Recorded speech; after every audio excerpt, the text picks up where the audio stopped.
Tengan ustedes un cordial saludo. Mi nombre es Gabriela Albuja. Soy estudiante del Instituto Superior Pedagógico Intercultural Benigno Canelos. Estoy cursando el quinto ciclo para mi título de Tecnología en Desarrollo Infantil Integral de los Niños. Mi proyecto con el tema es Violencia familiar con el bajo autoestima en los niños. Mi asesor es Hernán Paucar. Les voy a hablar sobre mi marco teórico. Se preguntarán, ¿qué es un marco teórico? Todas las fuentes de información que he podido encontrar de otros investigadores que realizaron el mismo estudio, por la cual consta de 3 aspectos importantes, que son antecedentes de violencia familiar, las bases teóricas, el marco conceptual. Dentro de los antecedentes tenemos 2 nacionales e internacionales. En los nacionales voy a hablar sobre la investigación que realizó en el año 2017 CERPA. Dice, la violencia intrafamiliar desde una perspectiva teórica y científica se sustenta en los ámbitos social, educativo y legal con una amplia descripción según los documentos electrónicos y nuevas tecnologías de información y comunicación. La violencia familiar y la autoestima en el año 2017, en cambio, Jaramillo nos habla de que la violencia familiar y el bajo autoestima en los niños les perjudica en el buen desempeño escolar, donde no tienen una buena relación social o con el entorno que les rodea. En la que hablaremos problemas en el año 2017, ahorita nos dice Robles que acerca de la relación que existe entre el clima social familiar y la autoestima de los niños para que tengan un buen rendimiento escolar y la relación social o con el entorno que les rodea. En cambio, en el año 2017, Campos nos habla que la violencia familiar y el nivel de autoestima, personas afectadas son de la integridad física y sobre todo su vida emocional. A continuación, le voy a hablar un poco sobre las bases teóricas de mi investigación, que constan de 3 capítulos. El primer capítulo es la conceptualización de violencia familiar. Nos guiamos mediante la definición de violencia familiar. Según Ucha, en el año 2014, la violencia familiar es un concepto que designa aquellos actos violentos recurrentes que uno o más integrantes de la familia ejerce contra uno o varios de sus miembros. Dicho en otras palabras, consiste en amenazas siendo los más afectados en los niños.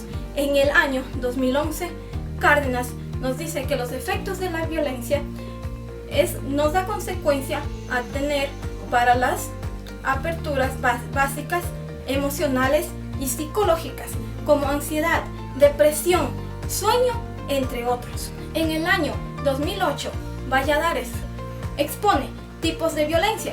Los tipos de violencia, esto se divide en 2 categorías: la violencia familiar o de pareja y también la violencia comunitaria. La violencia familiar o de pareja es la que se incluye el maltrato a los menores y personas adultas. La violencia comunitaria se produce entre personas que son del mismo lugar, del entorno que les rodea, o no pueden ser. En el capítulo 2 vamos a hablar un poco igual de la violencia familiar con el autoestima. En el año 2006, Barria dice que la violencia familiar nos da con lesiones, por ejemplo, las lesiones físicas, se da con empujones, bofetadas, golpes, entre otros.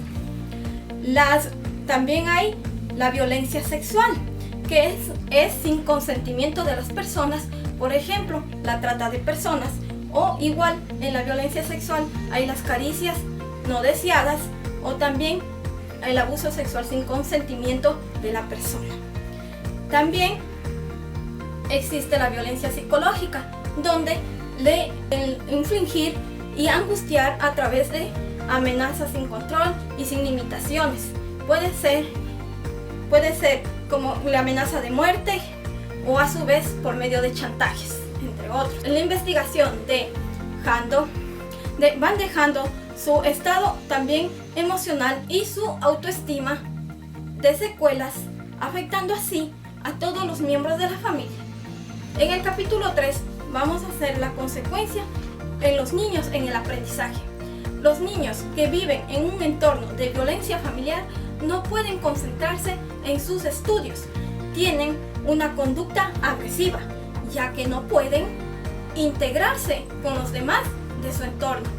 Por consiguiente, a estos niños o niñas hay que buscar ayuda para que puedan tener un buen desarrollo infantil. ¿Cómo prevenir el maltrato en los niños y niñas? ¿Cómo defender o prevenir el maltrato?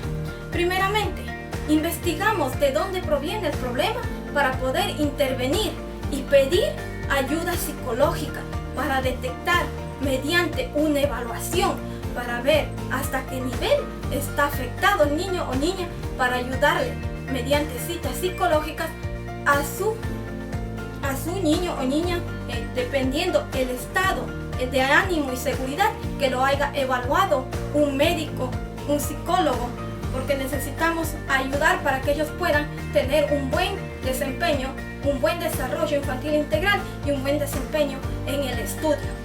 Pero gracias a quién podemos ayudar, interviniendo aquí las autoridades pertinentes que deben acercarse a la familia y decir el por qué es el problema, dando mediante qué, mediante charlas, mediante crípticos para que ellos puedan tener un conocimiento y poderse mejorar en el trato del entorno en el que vive el niño.